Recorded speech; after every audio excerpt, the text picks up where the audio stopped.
I'm Dom here from Country Chat with Dom on UKCountryRadio.com. We're doing a country calling special and I'm joined by the incredible Blake O'Connor. What's going on? How are you doing? You've been on stage already I and have. you absolutely killed it. I mean, Thank you, mate. Amazing performance, the incredible guitar work. You had special guests on stage as well and you had a little bit of everything. Now, the one thing I want to talk about before the music is the poncho.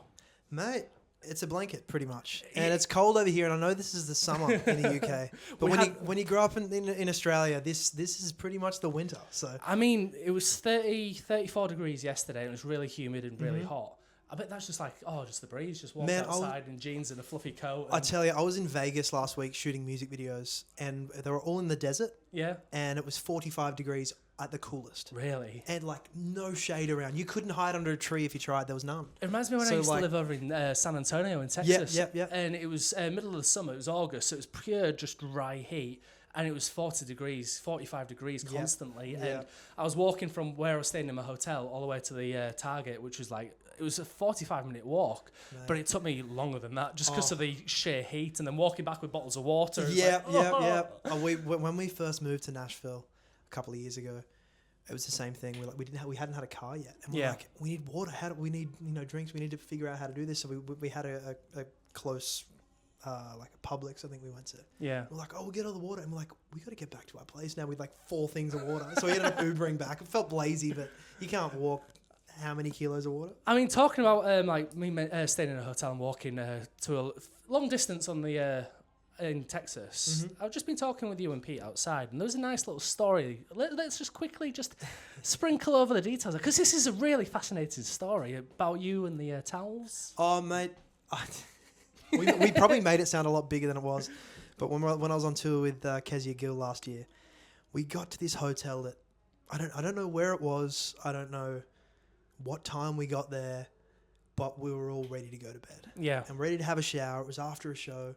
After however many shows we've done that week. And we rolled in, it felt like 10 flights of stairs. Yeah. Down, you had to go down to go up. And then, of course, the room you're staying in couldn't be any further away from there. Typically. 100%. And we had, I'm dragging around suitcases of merch. I've got 2 or 3 guitars on the road. I've got my clothes on top of that. So I've got about 4 suitcases and a backpack and guitars with me.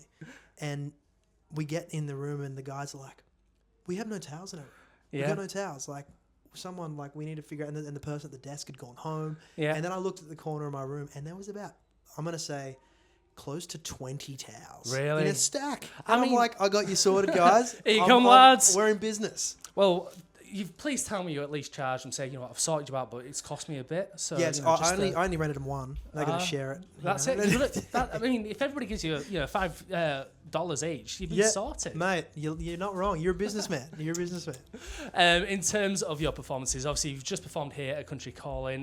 Can you just give us a quick little synopsis on how it's been for you today in general and being on stage in front of an incredible crowd?